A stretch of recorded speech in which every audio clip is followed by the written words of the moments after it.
Olá, alunos e alunas, sejam todos bem-vindos e bem-vindas ao portal de estudos de Química. Hoje, no tema Cinética Química Avançada, na parte 6, nós vamos estudar as reações que se apresentam com o mecanismo proposto em várias etapas. Aqui eu tenho um exemplo da reação que ocorre em duas etapas e, nesse caso especificamente, os exercícios apresentam qual é a etapa lenta e qual é a etapa rápida. Nesse caso eu tenho duas etapas, pode ser que nós tenhamos exercícios com 3 etapas, com 4 etapas, enfim. E nesse caso especificamente, se eu somar essas duas etapas, eu terei a reação global. E na soma das duas etapas, as substâncias que estiverem iguais em lados opostos eu cancelo. Como, por exemplo, a substância que encontra-se igual em lados opostos, nós temos aqui o NO3 gasoso dos produtos, com esse NO3 da segunda etapa dos reagentes. Inclusive, essa substância que foi formada na primeira etapa e foi consumido na segunda etapa é o que nós chamamos de intermediário dessa reação. Além do mais, outra substância que pode ser cancelada, pois encontra-se em condições idênticas em lados opostos, é o NO2 consumido aqui na primeira etapa e o NO2 que foi formado na segunda etapa. Sendo assim, somando o que sobrou, aí eu tenho o NO2 mais o CO, formando aqui o NO mais o CO2. Essa é a reação global. Normalmente os exercícios perguntam para vocês nesse panorama, né? Escreva a equação da velocidade da reação. Muito bem. Quando uma reação ela é obtida em várias etapas, por convenção, é estabelecido como padrão a etapa lenta como a etapa que predomina a expressão da velocidade. Sempre a etapa lenta que definirá a expressão da velocidade. E pode ser que temos várias etapas, mas lenta só uma. Nesse meu primeiro exemplo, então, ficaremos assim. A velocidade é proporcional à concentração dos reagentes da etapa lenta. Como os reagentes são idênticos, então eu ficarei com o dióxido de nitrogênio, o NO2, elevado à segunda ordem. Esse expoente 2 é proveniente desses coeficientes estequiométricos 1 e 1. Por serem iguais, né, a mesma substância, NO2 vezes NO2 fica NO2 elevado a 2. E nesse caso, esse número 2 corresponde à ordem da reação, e essa reação é de segunda ordem. Portanto, senhores e senhoritas, quando uma equação ela é obtida em várias etapas, a etapa que vai definir a expressão da velocidade sempre é a etapa lenta, ok? Sempre a etapa lenta que determinará a expressão da velocidade. E nós vamos começar a resolver vários exercícios a partir desse momento, que caíram na prova do ITA e também do IME, que apresentam a interpretação gráfica dessa reação. E nesse meu exemplo, eu coloquei aqui o gráfico referente ao caminho dessa reação para mostrar para vocês o comportamento dessa reação. Observem aqui esse gráfico. Aqui nós temos duas energias de ativação, né? Por que duas energias de ativação? Exatamente porque corresponde às duas etapas que essa reação apresenta. Então aqui nós temos inicialmente a curva com maior energia de ativação, que corresponde à primeira etapa, que é a etapa lenta. A primeira etapa ela é lenta e por isso ela tem maior energia de ativação.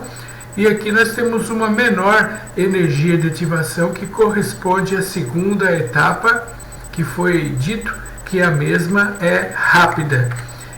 Aqui nesses gráficos que mostram o caminho da reação, ele apresenta para vocês as duas etapas e como identificar cada uma delas através da energia de ativação.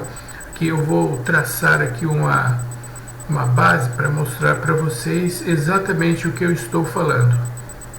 Aqui eu tenho duas energias de ativação. Observem, aqui nós temos a primeira energia de ativação maior, que corresponde à etapa lenta, e aqui nós temos a energia de ativação menor, que corresponde à etapa rápida. E outro detalhe importante, que aqui no topo dessas duas curvas, nós temos a presença da formação do complexo ativado. Recapitulando das videoaulas anteriores, o complexo ativado é o momento pela qual ocorre a colisão efetiva entre as moléculas.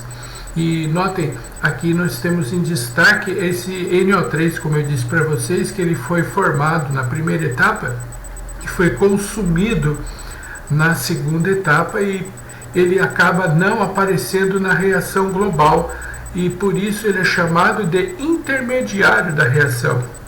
O NO3 é o intermediário da reação e ele é consumido formado na primeira etapa e consumido na segunda, e quando eu somo as duas etapas, ele não aparece na reação global, certo?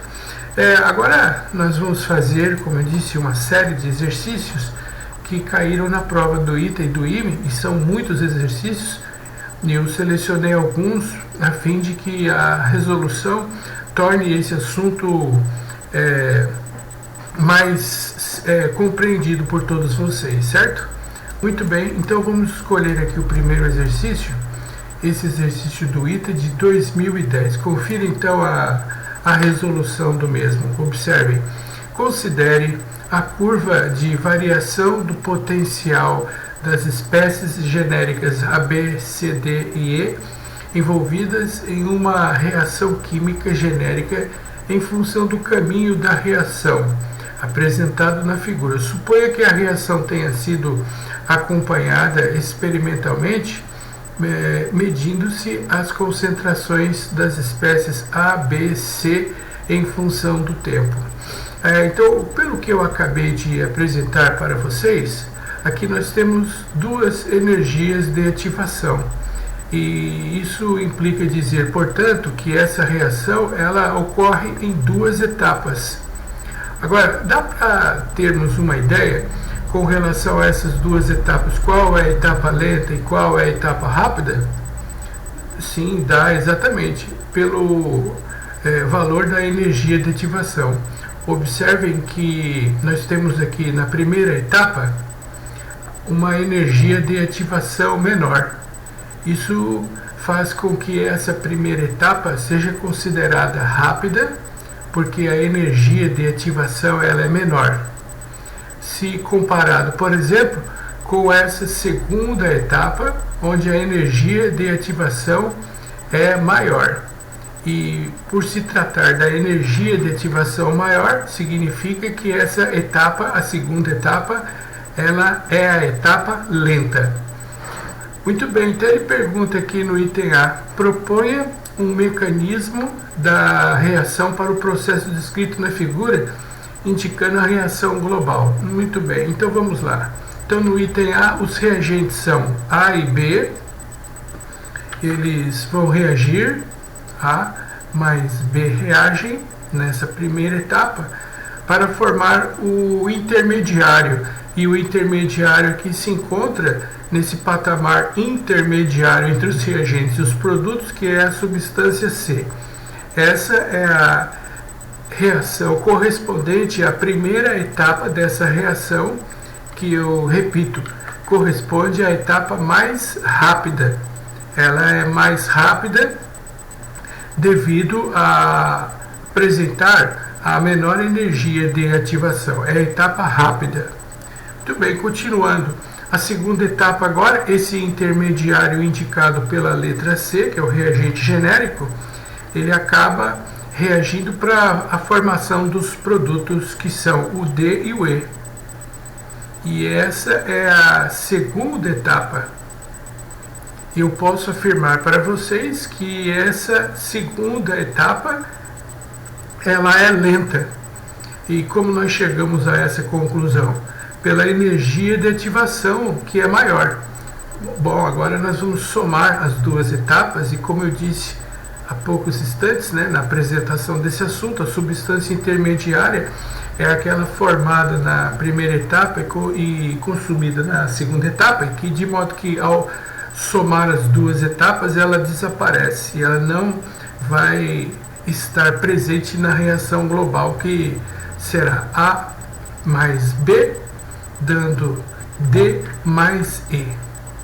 Aqui está a reação global, que corresponde à resposta da letra A. Vou escrever aqui que a reação é global, certo? Muito bem, continuando nesse exercício na letra B, ele pede: indique a etapa lenta do processo e escreva a lei da velocidade da reação. Como eu disse a vocês, a etapa lenta é que vai determinar a equação da velocidade da reação. E nesse caso está especificado que a etapa lenta é a segunda etapa. Vou escrever isso que eu estou falando, confira. Aqui está então a segunda etapa, é a etapa lenta. Ele pede para escrever a lei da velocidade da reação, que é proveniente da etapa lenta, ou seja, a velocidade é diretamente proporcional à concentração dos reagentes da etapa lenta, que é o intermediário indicado pela letra C. E um detalhe aqui importante é que a ordem dessa reação corresponde à ordem 1, é a primeira ordem. E de acordo com essa resposta do item B, pergunta a letra C. Baseado na sua resposta do item anterior e conhecendo as concentrações de A, B e C em função do tempo, explique como determinar a constante da velocidade da reação. Bom, nós já tivemos a oportunidade de estudar esse tópico nas videoaulas anteriores, especificamente na videoaula de número 4 e 5, né? E mostramos naquela oportunidade que uma reação de primeira ordem ela vai apresentar a seguinte equação da velocidade integrada, que eu vou escrever aqui, ó. Então, a reação de primeira ordem, eu vou escrever isso aqui para nós ganharmos tempo, confira. A reação de primeira ordem, a lei da velocidade integrada apresenta essa equação, que é o ln da concentração do reagente, aqui no caso é o reagente genérico C, num determinado instante t, é igual a menos k vezes t, o k é a constante da velocidade na qual eu quero determinar, t é o tempo, mais o logaritmo natural, que é o ln da concentração do reagente da etapa lenta, que é o C, num dado instante igual a zero. Notem que essa equação obtida na reação de primeira ordem é uma equação no modelo y igual a x mais b, que corresponde a uma função polinomial do primeiro grau. Sendo assim, o gráfico será o ln da concentração do reagente na ordenada, o tempo corresponde à abscissa, o sinal aqui do coeficiente angular, que nesse caso o coeficiente angular é a constante da velocidade, que indica que essa função apresenta uma reta decrescente. E como nós já vimos por diversas oportunidades nas videoaulas anteriores, aqui nós temos um ângulo chamado de alfa, e quando eu realizo o cálculo da tangente desse ângulo alfa, dado pela razão ΔY sobre ΔT, o ΔY é a variação do ln da concentração do reagente, o Δx é a variação do tempo. Isso vai expressar exatamente o que? O coeficiente angular da reta, que nada mais é do que a constante da velocidade. Essa, calculada em módulo, evidentemente, vai originar exatamente aquilo que ele pediu no item C. Explique como determinar a constante da velocidade da reação. Resposta: através da reta traçada do gráfico do ln da concentração em função do tempo, sendo que o coeficiente angular dessa reta corresponde à constante da velocidade da reação de primeira ordem. Pronto, aqui está a resolução do primeiro exercício aqui dessa sequência, que é um exercício do ITA de 2010. Vamos então continuar na resolução de mais exercícios. Agora eu escolhi aqui no próximo o exercício do IME, que apresenta esse gráfico agora com duas curvas, não é? Então, como nós já estudamos há poucos instantes, e eu acabei de mencionar para vocês, que essas curvas elas correspondem à primeira etapa, a primeira curva corresponde à primeira etapa, e a segunda curva corresponde à segunda etapa. Portanto, essa reação ela ocorre em duas etapas. E o outro detalhe que conseguimos ao observar essas curvas responder é com relação à energia de ativação. Nós percebemos aqui que a curva correspondente à energia de ativação da primeira etapa ela é maior comparado à energia de ativação da segunda etapa, o que implica dizer que essa primeira etapa é a etapa lenta e a segunda etapa, cuja energia de ativação é menor, corresponde à etapa rápida. E aqui nesse patamar intermediário entre os reagentes e os produtos, nós temos o intermediário dessa reação.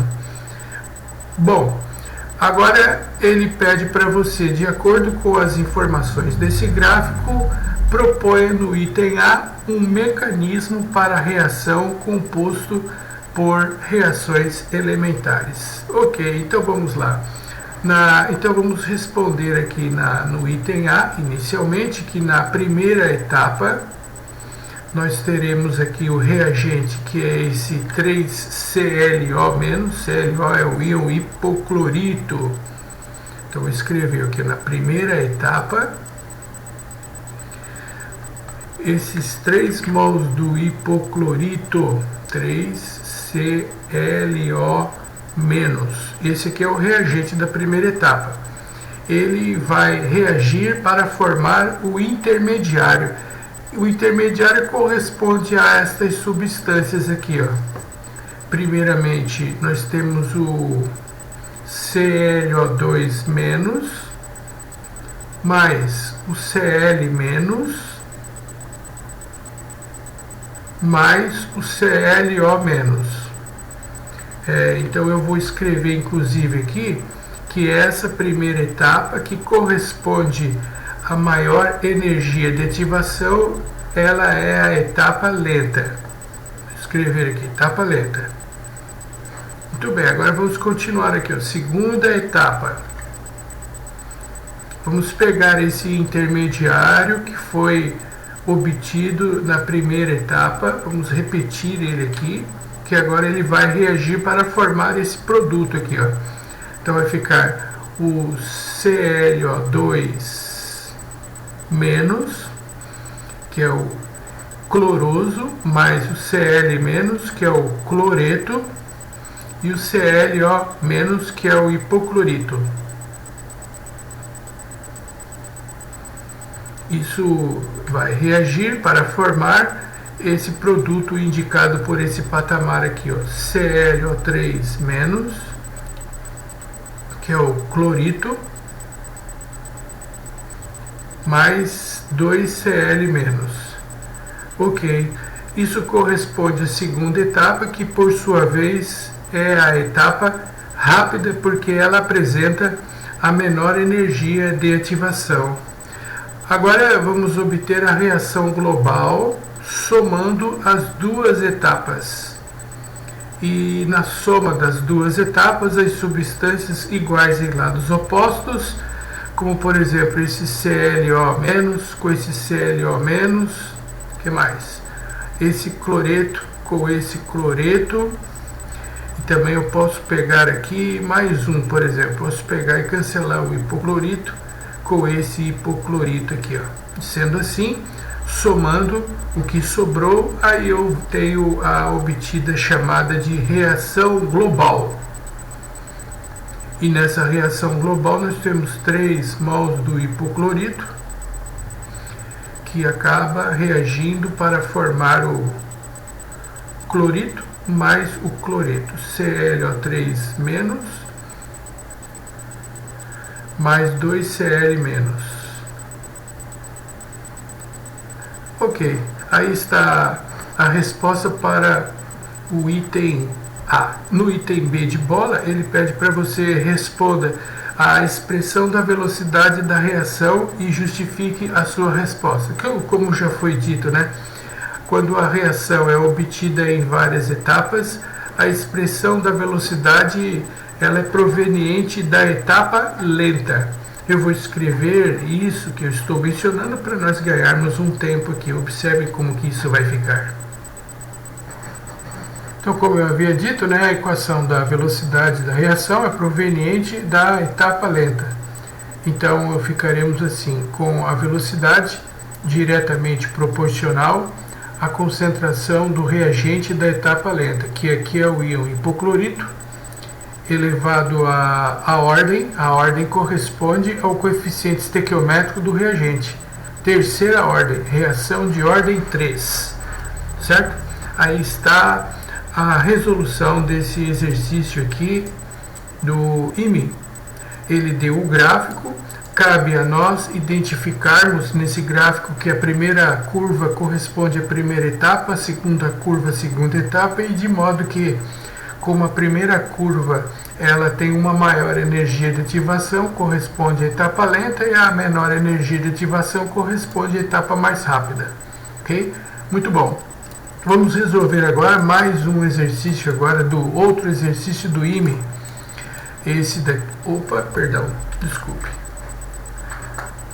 Agora, esse exercício ele apresenta duas etapas e ele coloca no gráfico duas curvas. E aí ele pergunta a alternativa que apresenta corretamente os compostos do estágio 2, o catalisador e a lei da velocidade para a reação global. Certo? Então vamos lá. Então, primeiramente, nós podemos constatar aqui nesse gráfico, primeiro, que nós temos duas curvas. E essas curvas, elas correspondem às duas etapas que essa reação apresenta, sendo que a primeira etapa, ela tem uma energia de ativação maior, tá? E essa segunda etapa tem uma menor energia de ativação. Com isso, nós concluímos o seguinte, então. A primeira etapa ela é mais lenta, devido à energia de ativação ser maior. A primeira etapa é lenta. E aqui nós temos a segunda etapa, que é a etapa mais rápida, porque ela tem uma menor energia de ativação. Primeira etapa é lenta e a segunda etapa ela é mais rápida. Aqui nesse patamar indicado pelo número 1, nós temos a presença dos reagentes. Vamos mudar de cor aqui. Vamos colocar aqui em azul. Que aqui nós temos no patamar número 1 a presença dos reagentes. No patamar número 3 nós temos a presença dos produtos da reação. E nesse patamar de número 2 eu tenho a presença do intermediário. É aquela substância que não vai aparecer na reação global. E quando eu somo a primeira com a segunda etapa, essa substância ela desaparece. Ok, então vamos lá. Então aqui está a primeira etapa, como foi dito, é a etapa lenta. A segunda etapa é a etapa rápida. Agora nós vamos somar as duas etapas e obter a reação global. Vamos colocar aqui embaixo. A reação global será proveniente da soma das as duas etapas. E nessa soma, as substâncias iguais em lados opostos, eu vou cancelar. Quem eu cancelo aqui? Então eu vou cancelar esse trióxido de enxofre gasoso. do lado direito, ou melhor, o monóxido de nitrogênio gasoso do lado direito com monóxido de nitrogênio do lado esquerdo. No entanto, para eu cancelar o monóxido de nitrogênio, que encontra-se do lado direito, aqui na reação 2 eu tenho 2 mols, e como aqui eu tenho 1 mol, para ele não aparecer na reação global, eu serei obrigado a multiplicar toda a primeira equação por 2, a fim de que eu possa fazer isso daqui, ó, cancelar o monóxido de nitrogênio da etapa de número 1, que está, com o monóxido de nitrogênio da etapa de número 2, que é um dos intermediários dessa reação, monóxido de nitrogênio, certo? E além do mais, eu também posso cancelar outra substância, e essa substância aqui, agora ao contrário do intermediário, ela foi consumida na primeira etapa e foi liberada na segunda etapa. Em uma videoaula que nós tivemos anteriormente, eu falei que essa substância tem uma característica de acelerar a reação.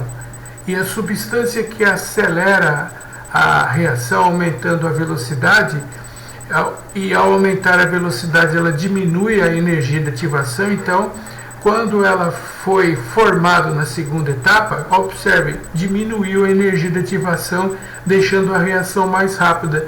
Essa substância consumida na primeira e liberada na segunda é o catalisador. O catalisador é o dióxido de nitrogênio. Muito bem, agora vamos somar o que sobrou. Aqui nós temos então na reação global o 2 mols do dióxido de enxofre gasoso mais 1 mol do oxigênio molecular gasoso, dando como produto dessa reação os 2 mols do dióxido de enxofre. Estequiometricamente, se nós verificarmos aqui a quantidade de átomos, 2 átomos de enxofre aqui nos reagentes, 2 átomos de enxofre nos produtos, átomos de oxigênio nos reagentes, ao todo aqui eu tenho 2 vezes 2, 4, com mais 2 deu 6, 2 vezes 3, 6, aqui está a nossa reação global. E já aproveitando a ocasião, vamos escrever a lei da velocidade da reação, proveniente da etapa de número 1, que é a etapa lenta, que é a etapa que determina a expressão da velocidade, que é a velocidade é proporcional à concentração dos reagentes da etapa lenta, que é o dióxido de enxofre e o dióxido de nitrogênio. Notem que eu multipliquei por 2 essa primeira etapa para estequiometricamente permitir que eu cancelasse aqui o NO com NO, mas isso não implica no fato de eu multiplicar isso aqui por 2 que eu também serei obrigado a colocar a ordem 2. Não, eu pego a reação original, sem eu ter multiplicado por 2. Então ficou a velocidade proporcional à concentração dos reagentes da etapa lenta, que é o dióxido de enxofre e o dióxido de nitrogênio, ambos elevados à primeira ordem. Sendo desta maneira, qual é a alternativa correta? A alternativa que tem a presença do catalisador, que é o dióxido de nitrogênio, encontra-se no item B e no item C. Agora, lembrando mais uma vez a todos vocês que o catalisador é aquela substância que é, repito, consumido na primeira etapa e ele é liberado na segunda etapa.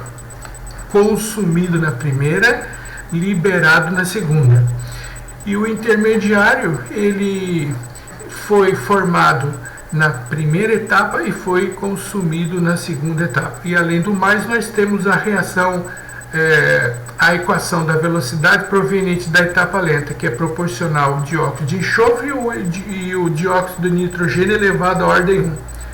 Portanto, aqui está a reação que corresponde ao que foi mencionado, está aqui na alternativa correta, que é a letra C, certo? O item C apresenta aqui no estágio de número 2 a posição dos intermediários, que são essas substâncias que aparecem aqui na segunda etapa e na primeira simultaneamente, que é o dióxido de enxofre, aqui está o SO3, que foi formado na primeira, o monóxido de nitrogênio e também o oxigênio propriamente dito molecular, que é o reagente da segunda etapa, certo? Muito bem, então aqui está a resolução do exercício do IME de 2009. Vamos continuar, vamos fazer mais um exercício agora, esse número 35 aqui, ó, o número 35 é da prova do ITA de 2010. E nessa questão do ITA, ele coloca um mecanismo da reação genérica, sendo que esse mecanismo tem 3 etapas, e dessas 3 etapas, a primeira etapa é lenta, que é a etapa que determina a expressão da velocidade, e a segunda e a terceira etapa são etapas rápidas. Sendo assim, com relação a esse mecanismo, ele pede para você assinalar a opção errada. Muito bem, meus amigos, minhas amigas, agora antes de analisarmos cada uma das opções, a primeira providência será escrever a reação global. Então eu copiei aqui, tomei a liberdade de copiar o mecanismo para eu ganhar tempo e não precisar repeti-lo novamente, né? E nesse mecanismo eu vou cancelar as substâncias que são iguais em lados opostos, que são os intermediários. Quem que eu cancelo aqui? Então eu começo cancelando esse B3+, produto da primeira, reagente da segunda. O que mais? Eu também posso cancelar esse B4+, produto da segunda, e foi consumida reagente da terceira reação. E o que mais? Bom, eu tenho também esse B2+ aqui. Esse B2+, eu vou mudar a cor aqui para melhor visualização para vocês. Então aqui está esse B2+, ele foi consumido na primeira e foi liberado na etapa rápida. Inclusive, por esse motivo, por ser consumido em uma etapa e liberado na segunda, este, por sua vez, é chamado de catalisador. Lembrem-se que eu falei, o catalisador ele é consumido em uma etapa e ele é liberado em uma outra etapa. E o que mais? Bom, deixa-me ver aqui, esse A3+ não tem aqui do lado esquerdo, esse C3+ também não tem do lado esquerdo. Pronto, então vamos somar o que sobrou. Somando aqui o que sobrou, eu tenho 2 mols desse reagente A, elevado a esse expoente 4+, tem outro reagente aqui que é esse C+, somente isso, não tem mais nada. Aqui do lado direito eu tenho como os produtos 2 mols desse A3+, e eu tenho esse C3+ também para colocar aqui, ó. E 2 mols do A3+. Ok, essa chama-se reação global. Aí, outra coisa que é importante, que todos tenham conhecimento, é a equação da velocidade. E essa, por sua vez, ela é proveniente da etapa lenta, né? A etapa que é cineticamente, que determina a expressão da velocidade. A velocidade é diretamente proporcional à concentração dos reagentes da etapa lenta, que são esse A4+ elevado à ordem 1, multiplicado, o outro reagente da etapa lenta é esse B2+, também elevado à ordem 1. E sendo assim, essa reação ela é de segunda ordem. A segunda ordem é proveniente da soma das ordens parciais, que são esses expoentes aqui, ó. Primeira ordem em relação ao reagente A4+, primeira ordem em relação ao reagente B2+, e a ordem global é de segunda ordem. Agora vamos ver qual é a alternativa errada, letra A. ele fala: a reação global é representada pela equação C mais 2A4 mais C3 mais e 2A3 mais, correto? A substância B2+ é o catalisador? Sim, acabamos de mencionar esse fato, que o catalisador é consumido na primeira etapa e liberado na outra etapa, que pode ser segunda ou terceira, não importa. Esse B3+ e B4+ são os intermediários da reação? Ora, notem que esse B4+ e o B3+, para ser classificado como intermediário, eles deveriam estar presentes tanto nas três reações. Note que nesse caso especificamente eles aparecem somente na primeira reação e aqui na segunda reação. Intermediários são aquelas substâncias que não participam da equação global, certo? Outra questão aqui, vamos ver, ó, a lei da velocidade é escrito dessa forma, é escrito assim, ó, C mais 1 e o A 4 mais? Não, isso aqui está errado, ó. Isso aqui está errado, falso. A equação da velocidade da reação já está aqui discriminado para vocês. É o A4+ e o B2+. E outra questão aqui, a reação é de segunda ordem? Exatamente, acabamos de mencionar. Só recapitulando, o B3+ e o B4+ são os intermediários, correto?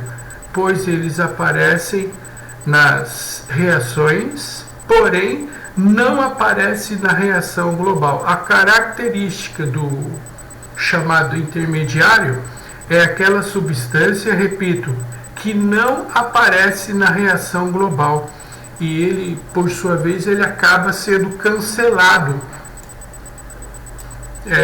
nas etapas intermediárias e não aparece na reação principal. Tá? Esse é um grande detalhe. Repito, os intermediários não aparecem na reação global. O catalisador é consumido na primeira etapa e liberado em outra etapa, que pode ser a segunda ou terceira, não importa. A equação da velocidade é proveniente da etapa lenta, certo? Muito bem. Vamos lá, vamos resolver mais um outro exercício do ITA, agora da prova de 2011. Essa questão de 2011 apresenta agora a seguinte informação. Confira aqui, ó. A figura mostra o perfil reacional da decomposição de um composto genérico X por dois caminhos reacionais diferentes. Bom, o que nós podemos deduzir aqui de acordo com esses caminhos reacionais? Inicialmente, eu posso perceber que o caminho reacional número 1, ele é obtido em uma etapa, ao passo que o caminho reacional número 2, ele foi obtido em duas etapas. Eu sei que o caminho reacional 2 foi em duas etapas porque eu tenho aqui duas energias de ativação. Observem, a energia de ativação da esquerda, essa número 1 aqui, ela é menor. Então essa etapa é mais rápida. Já essa energia de ativação aqui da sua direita, número 2, ela é maior, então ela é mais lenta. Então dessas duas etapas do caminho reacional 2, eu posso deduzir que essa primeira etapa é rápida e a segunda etapa é lenta, devido à energia de ativação ser maior. Bom, agora vamos conferir a alternativa mais uma vez errada. Então, primeiramente, o caminho reacional número 1 nos mostra o reagente X, 2 mols de X, 100 intermediários, formando 2 mols da substância genérica T mais a substância genérica Z. O caminho reacional número 2, agora, ele apresenta 2 etapas, sendo que a primeira etapa ela é mais rápida, e essa primeira etapa nos mostra o reagente 2x mais 2y mais 2 mols de W, um reagente genérico W, formando aqui um intermediário. Tá, e qual é o intermediário? O intermediário fica nesse patamar aqui, ó, indicado por X mais 2T mais K.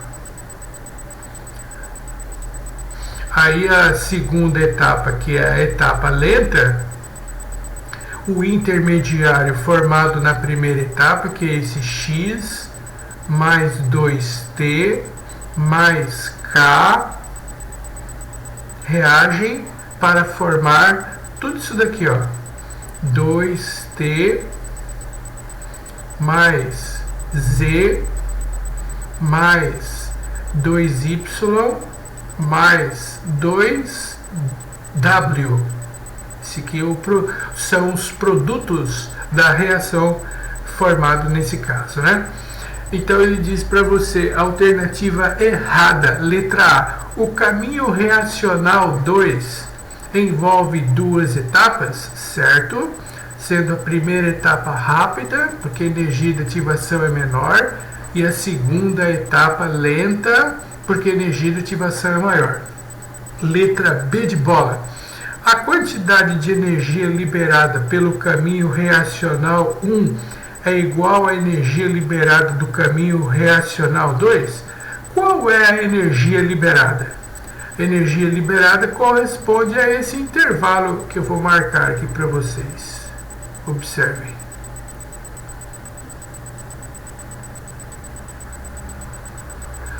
A energia proveniente da reação, tanto pelo primeiro quanto pelo segundo caminho, é dado por esse intervalo aqui que eu estou marcando para você em vermelho. Esse aqui que é o ΔH da reação, tanto pelo primeiro quanto pelo segundo caminho, e os valores são exatamente iguais. Então essa afirmação está correta. A quantidade de energia liberada no primeiro e no segundo caminho é igual. É o igual no primeiro e igual no segundo. Aqui observe a justificativa desse item. Alternativa C, ele diz: o composto K é um intermediário no processo reacional pelo caminho 2? Só se ele ele não aparecer na reação global, ele é formado em uma e consumido na outra. Vejamos, aqui está, a substância K foi formado na primeira e ele é consumido na segunda etapa. De modo que se eu passar um traço aqui embaixo, notem, se eu passo um traço aqui embaixo e somo essas duas etapas, essa substância ela é cancelada, o que indica que esta, por sua vez, é o intermediário. Não só a substância K é o intermediário, mas outro intermediário aqui é esse 2T, porque ele foi formado na primeira etapa, foi consumido na segunda etapa e por esse motivo ele é cancelado. Tem mais um intermediário também. O outro intermediário aqui é esse X aqui, ó, notem. Mas é o seguinte, eu não posso chamar obrigatoriamente o X de intermediário, porque ele acaba sendo um reagente da primeira etapa. Então eu só cancelo ele aqui. Dessa forma, quando eu somar tudo que sobrou, observe como é que vai ficar. 2x mais 2y mais 2 mols de W. Ah, sim, um outro detalhe. Esse W aqui ele vai desaparecer, né? Ele vai desaparecer porque nós temos 2 mols de W aqui nesse produto também, ó. 2 mols de W desaparece. Então fica 2x mais 2y, dando 2t mais z mais 2y. O outro que desaparece é o y aqui também, observem. Enfim, né? Após esses cancelamentos, nós observamos exatamente o seguinte: essas substâncias aqui são os intermediários, tá vendo? Porque eles não aparecem na reação global e por esse motivo eles foram cancelados. Por essa razão, esse composto intermediário K, ele é sim um intermediário, correto. Alternativa D, o caminho reacional 1 mostra que a reação de X ela é de primeira ordem. Vejamos, a reação do primeiro caminho, ela mostra que a velocidade ela é proporcional à concentração do reagente X elevado à ordem 2. Não, errado.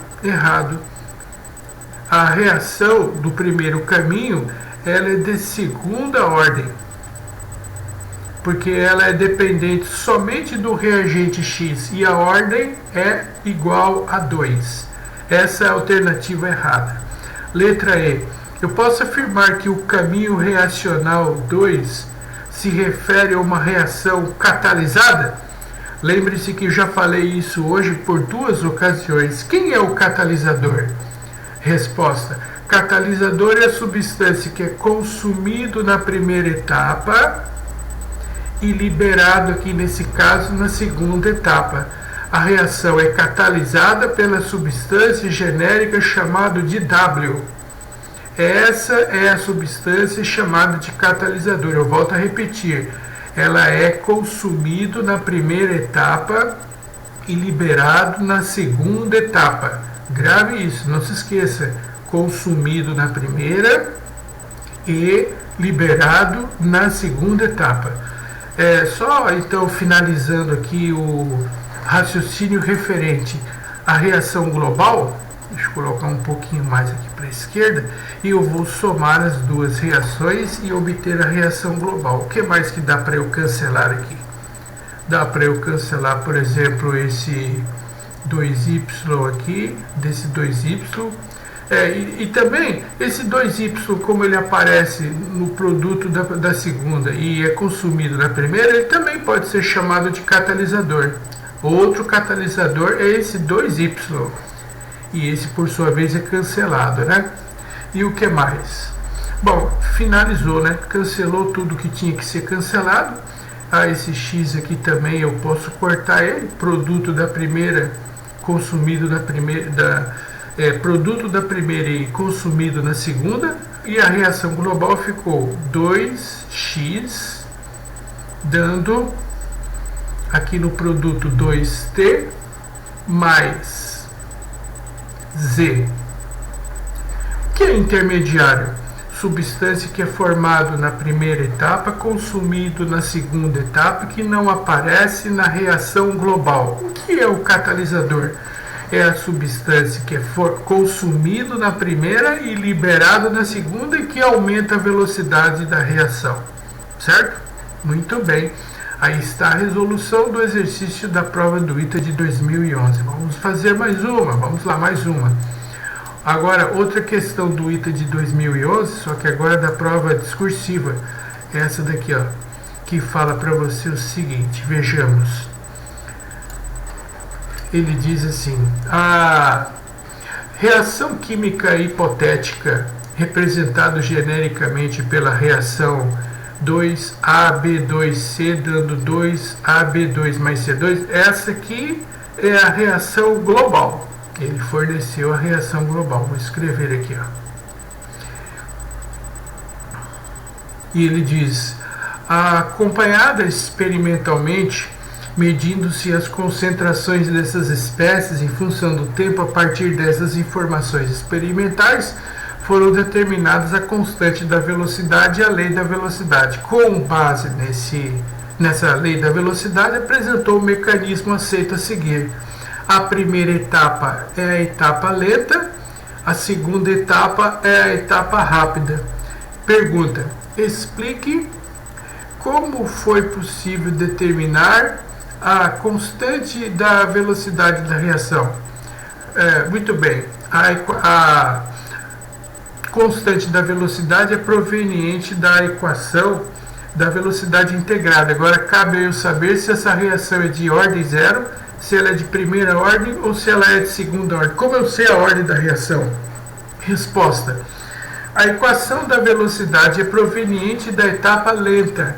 É ela que vai determinar a expressão da velocidade. É a etapa lenta. Portanto, a expressão da velocidade, essa por sua vez é proporcional à concentração do reagente da etapa lenta, que é esse AB2C elevado à ordem 1. Muito bem, se é obtido pela etapa lenta e essa por sua vez é de primeira ordem, logo a constante da velocidade é proveniente do coeficiente angular da reta da função polinomial dessa equação. Isso eu já fiz por 2 ocasiões durante essa aula. Eu vou escrever esse comentário aqui e mostrar o gráfico para vocês. Confira mais uma vez, por favor. Então, mais uma vez, como eu fiz o comentário, né, a equação da velocidade é proveniente da etapa lenta. Aqui está a equação da velocidade mais uma vez, que é de primeira ordem.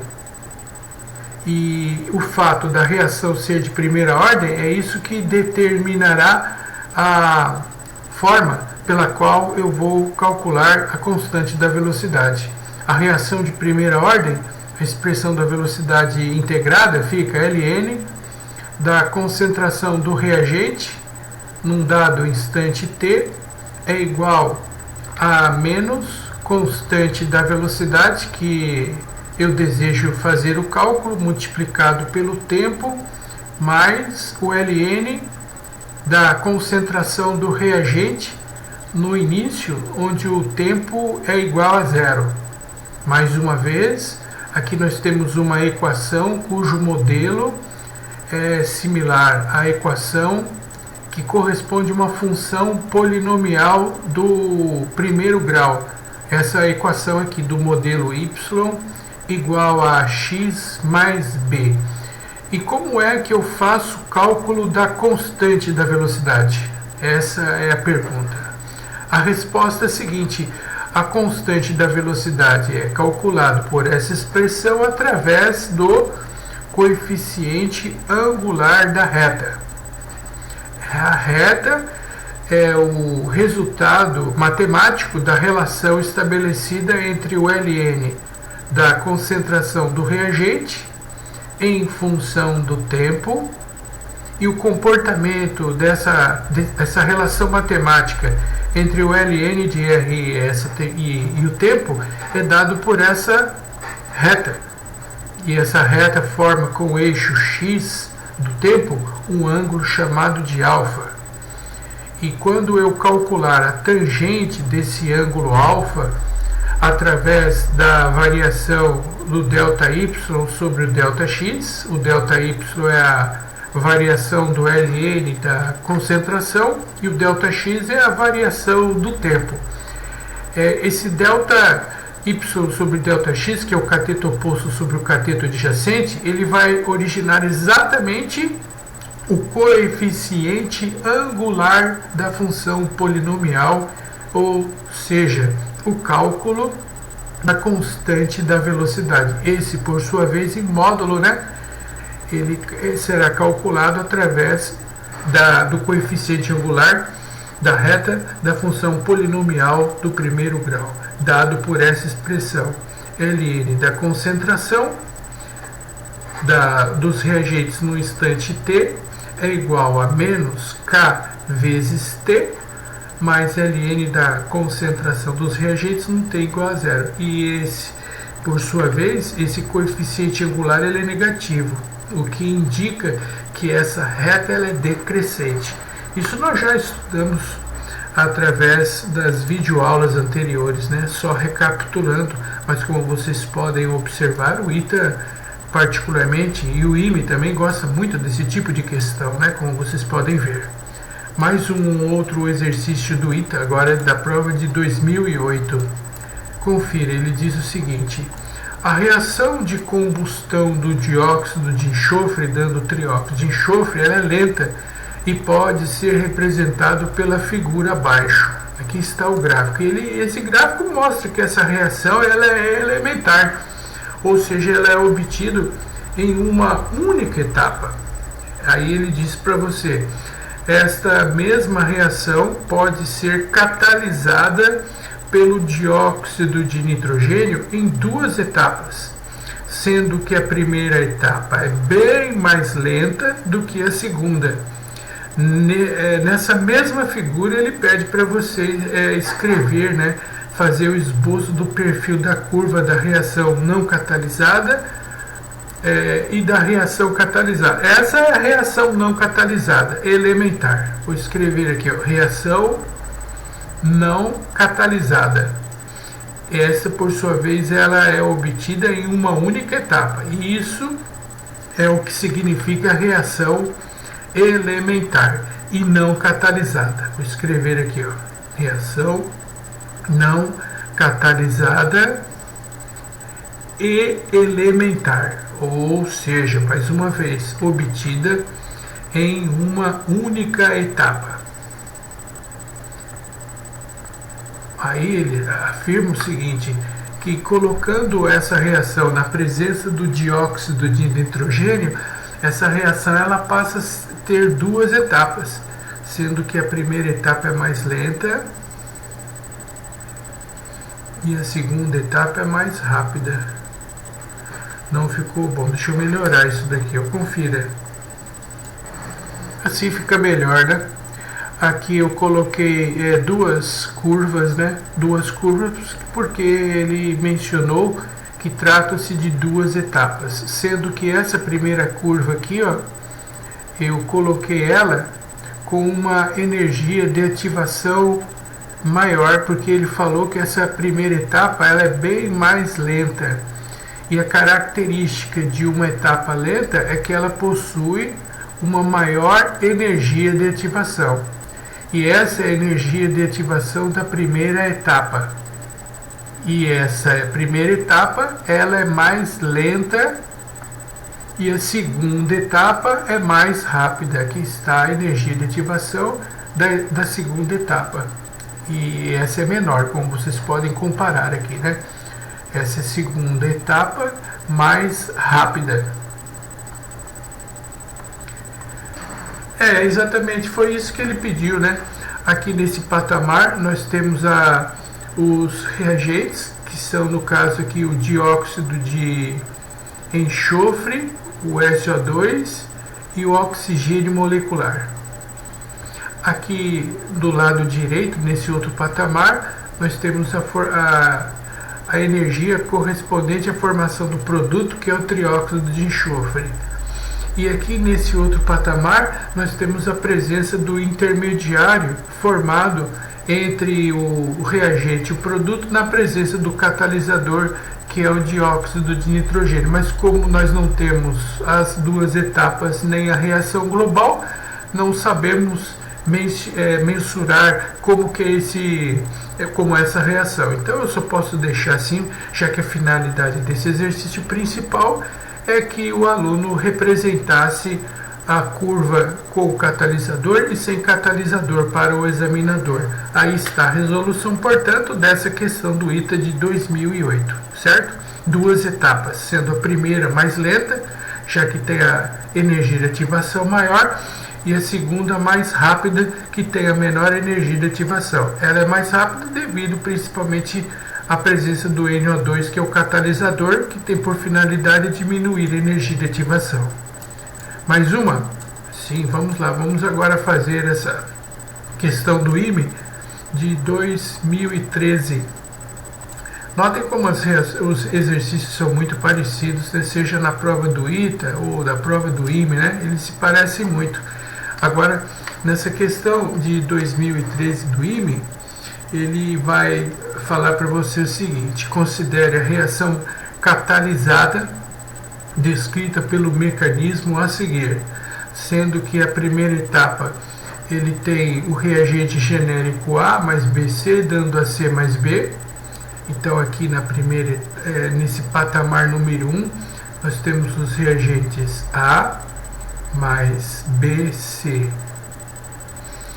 E na segunda etapa, o reagente AC mais D, que está aqui nesse patamar indicado por número 3. Então, vou escrever aqui, ó, AC mais D, reagem para formar o produto nesse patamar número 5, que é A mais CD.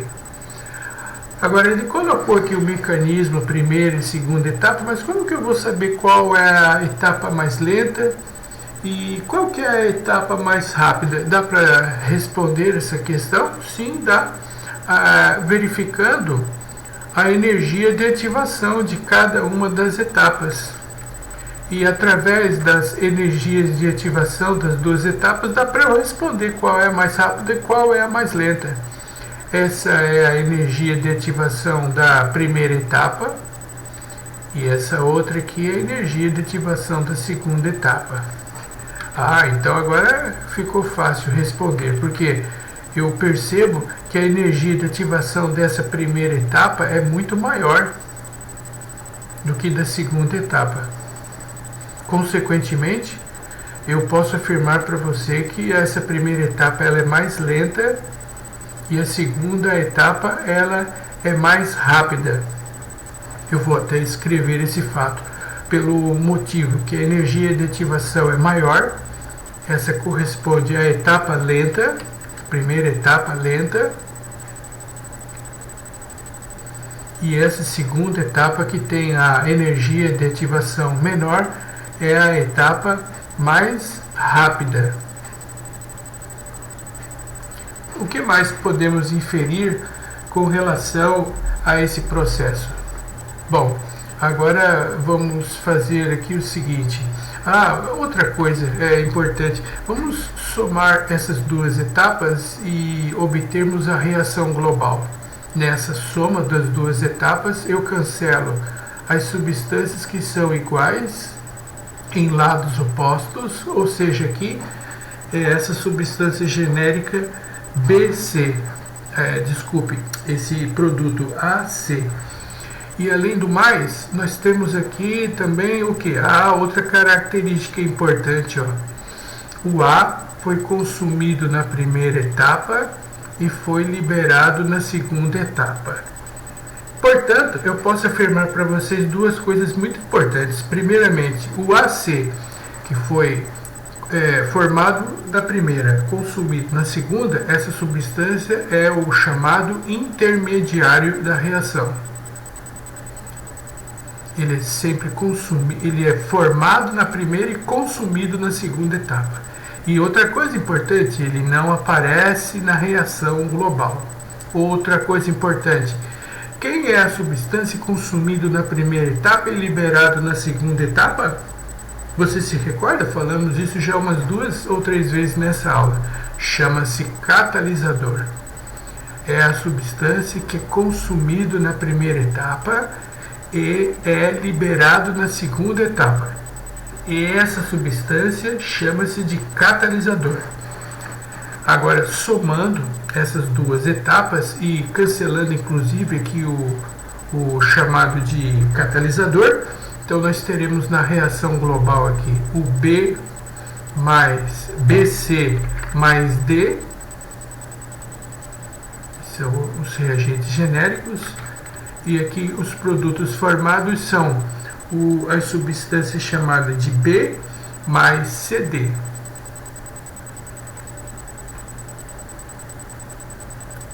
Ok, agora vamos ver então, nesse caso, qual é a alternativa correta para essa questão do ímã. Vejamos, letra A.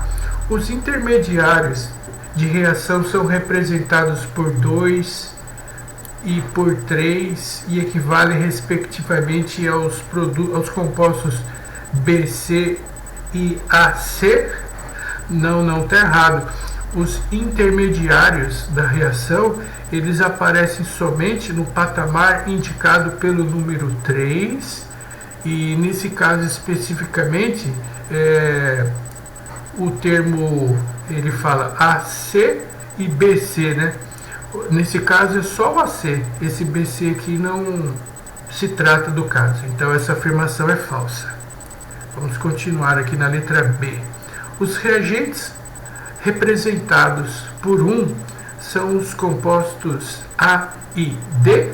Vamos voltar aqui um pouquinho. Não, errado, falso. Os reagentes aqui indicados são B, C e D.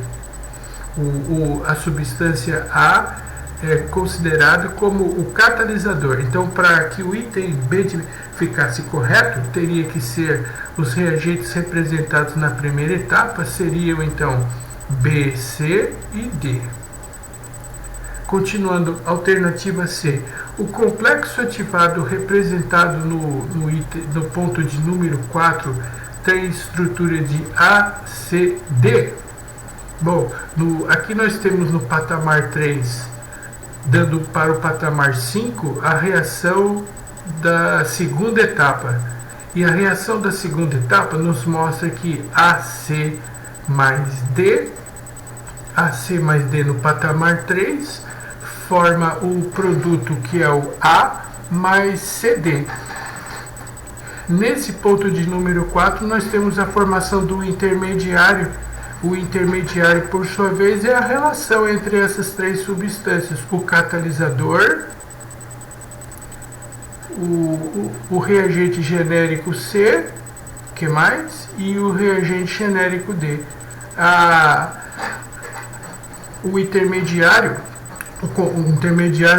O complexo ativado é o momento em que todas essas substâncias encontram-se para ocorrer a quebra das ligações, e a posteriori, após a quebra, a ligação que vai ser quebrada aqui vai ser essa ligação do catalisador com esse reagente CD. Aí o catalisador é liberado e forma o produto CD.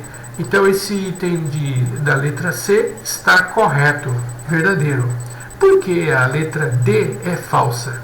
Vejamos, a letra D está errada porque ele fala que o produto representado por 5 é único e equivale ao produto CD. Não, na verdade, ele não é único. Os produtos formados além de CD, nós temos o B também, né? Então, essa palavra único aqui é que invalidou esse item. Então, seria CD. E o produto indicado pela letra B é o que mostra a reação global. É por isso que é importante fazermos a reação global para respondermos essa questão, né? E outras também que acabam se referindo ao que foi formado efetivamente. Por que a letra E está errada também? Vejamos, a presença do catalisador torna a reação exotérmica? Não. O catalisador ele não altera o ΔH. O catalisador só modifica a energia de ativação. E outro detalhe, essa reação ela não é exotérmica, porque nós vimos nesse caso, deixa eu aproximar bem aqui para vocês visualizarem, assim fica melhor. Nós podemos constatar que a entalpia dos reagentes ela é menor que dos produtos. E aqui está o ΔH. Estão vendo? O ΔH é positivo. E o fato do ΔH ser positivo indica que essa reação é endotérmica. Mas a presença do catalisador não modifica o ΔH. Repito, o catalisador modifica somente, exclusivamente a energia de ativação. O catalisador não modifica o ΔH, por esta razão, o item E também é falso. Certo? Muito bem, vamos fazer mais uma questão.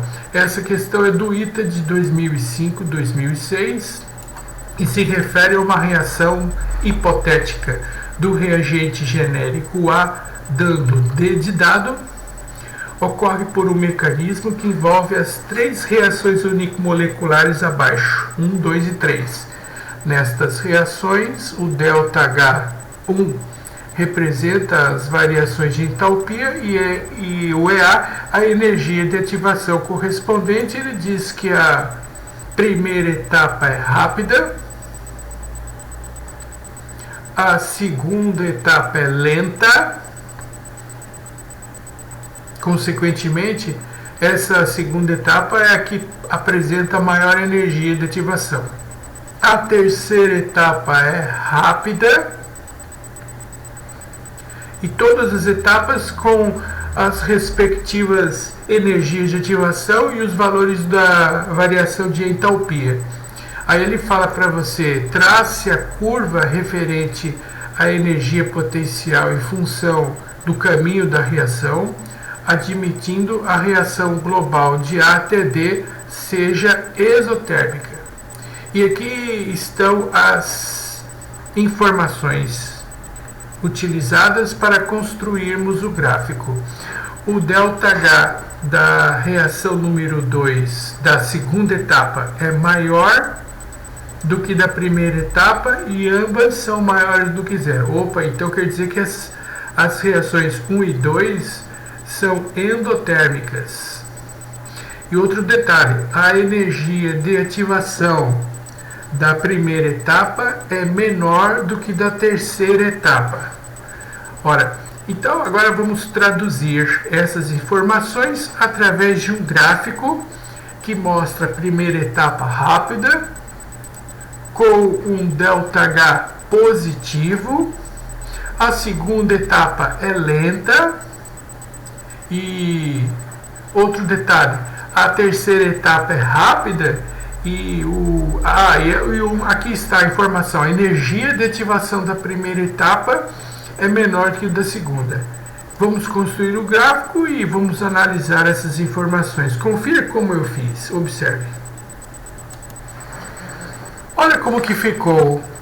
As informações então na sequência. A primeira etapa de A até B é rápida, ou seja, com a menor energia de ativação, comparado à segunda etapa lenta, que tem energia de ativação maior. Então, aqui eu tenho a energia de ativação da primeira etapa, nesse intervalo em vermelho, da primeira etapa.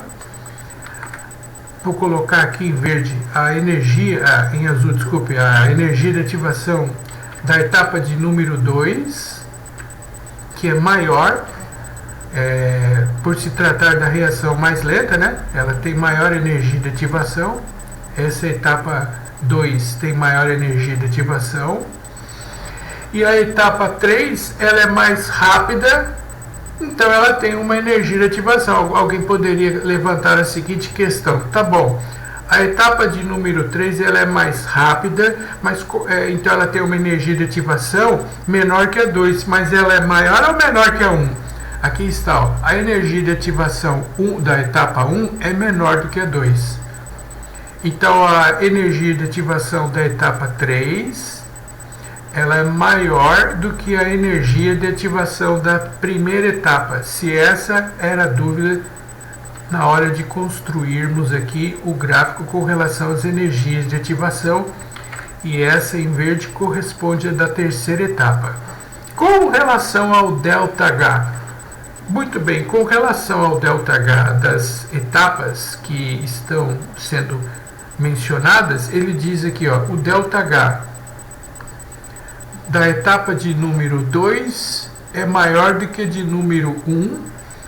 Então, o ΔH da segunda etapa é maior do que o da primeira e são ambos positivos. Quer dizer que esse intervalo aqui, esse ΔH, é maior do que zero, indicando que tanto a primeira etapa quanto da etapa de número 2, eles são ambos processos endotérmicos, mas no entanto o ΔH global é exotérmico. O ΔH global ele vai do reagente genérico A até o D, e esse por sua vez é negativo. Isso aqui é importante, né? Olha só que exercício muito bem elaborado, que o examinador pediu para o aluno fazer as 3 etapas, sendo a primeira etapa mais rápida, a segunda mais lenta e a etapa de número 3 mais rápida, porém com energia de ativação maior do que o da primeira etapa. E o ΔH da etapa de número 1 e a de número 2 são positivos e o da reação global é menor do que zero. Bonita essa questão, né? Muito bem elaborada. E aqui está exatamente o comentário referente a essa questão do item de 2005-2006, que pede para o aluno construir o gráfico das 3 etapas. Espero ter ficado claro. Qualquer dúvida, mande o seu comentário e a pergunta particular que eu terei o prazer de responder. Mais uma questão e essa é a última da aula de hoje. Muito bem, confira. Ele fala para você que estudos cinéticos demonstram que a reação genérica 4A mais B mais C, dando 2D mais E, ela ocorre em 3 etapas, segundo o mecanismo proposto a seguir, dos quais, do mecanismo proposto, ele diz que a primeira etapa é lenta, a segunda etapa é rápida e a terceira etapa também é rápida. Os dados cinéticos de 4 experimentos conduzidos à mesma temperatura são apresentados na tabela de número 1. Aqui ele mostra nos experimentos o valor da velocidade e esse valor da velocidade é obtido com os respectivos valores das concentrações. Ele coloca aqui as concentrações de várias substâncias, mas quais serão de fato utilizadas? Então ele diz aqui primeiro, no item A, qual é a equação da velocidade da reação?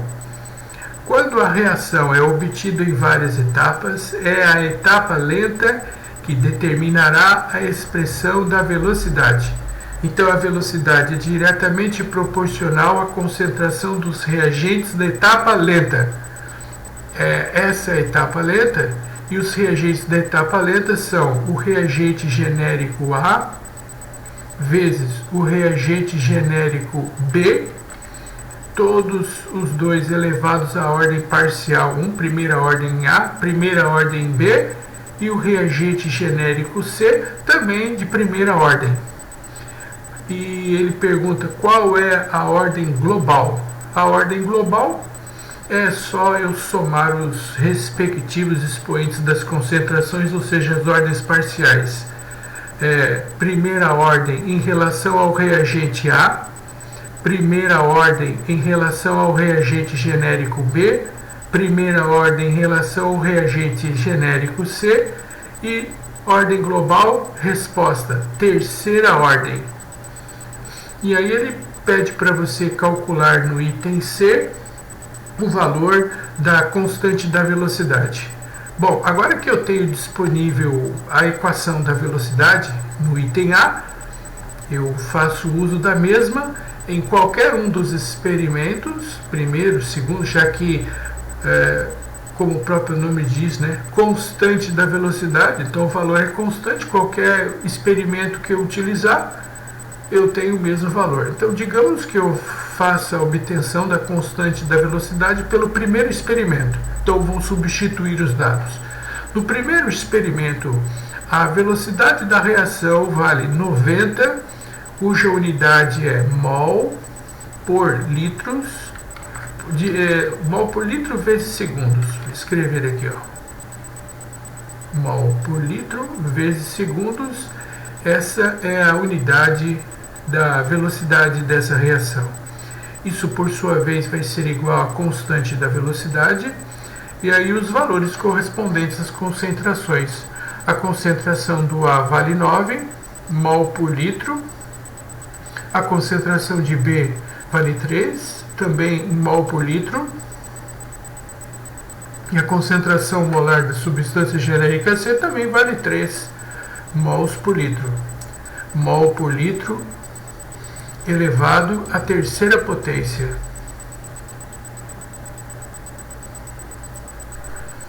Muito bem.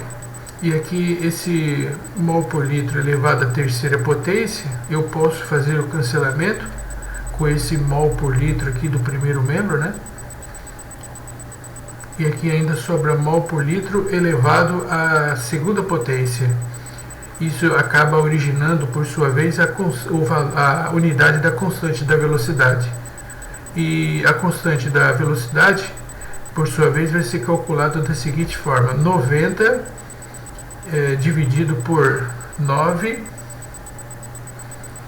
vezes 3 vezes 3, que é 9, né? Então sobra mol por litro e aqui sobra segundos, né? Então aqui, invertendo essa ordem, nós teremos litro elevado ao quadrado dividido por mol por litro, litro elevado ao quadrado, mol elevado ao quadrado, vezes segundos. 90 dividido por 9 vai dar 10. E 10 nonos fica a resposta. Ou, se vocês preferirem, se dividir, fica aproximadamente 1,1 ou 1,11, como queiram, né? Litros elevado a 2 por mol elevado a 2 vezes segundo. Viram? Eu fiz aqui uma coletânea de vários exercícios que estão relacionados com o mecanismo de uma reação obtida em várias etapas, das quais a etapa lenta é somente uma, e essa etapa lenta é que determina a lei da velocidade da reação. E também fizemos vários exercícios com a manipulação ou interpretação dos gráficos, ou como nesse penúltimo exercício, que nós tivemos que montar o gráfico. Mas eu espero que essa videoaula tenha sido útil para dar o melhor entendimento do assunto, para vocês verificarem que esse assunto é muito recorrente na prova do ITA e também na prova do IME. E assim, essa videoaula vai encerrar o tópico de cinética química avançada. Agora eu vou elaborar outros assuntos avançados em química, principalmente na aplicação no que se refere à prova do ITA e também à prova do IME, certo? Vamos estudar eletroquímica avançada, termoquímica avançada e, quem sabe, também o estudo dos gases. Só gostaria de lembrar a todos vocês, senhores e senhoritas, que nós temos esses assuntos, digamos, abordados de forma mais simples, né, mais básica, nas playlists anteriores de físico-química. E essa parte avançada, que assim foi estabelecido, foi chamado dessa forma, visa dar melhor compreensão a fim de resolver a prova do ITA e a prova do IME. Muito obrigado a todos pela atenção, e se você julgar necessário, divulgue esses vídeos para as pessoas que necessitam ter conhecimento desse assunto. Muito obrigado, até a próxima oportunidade.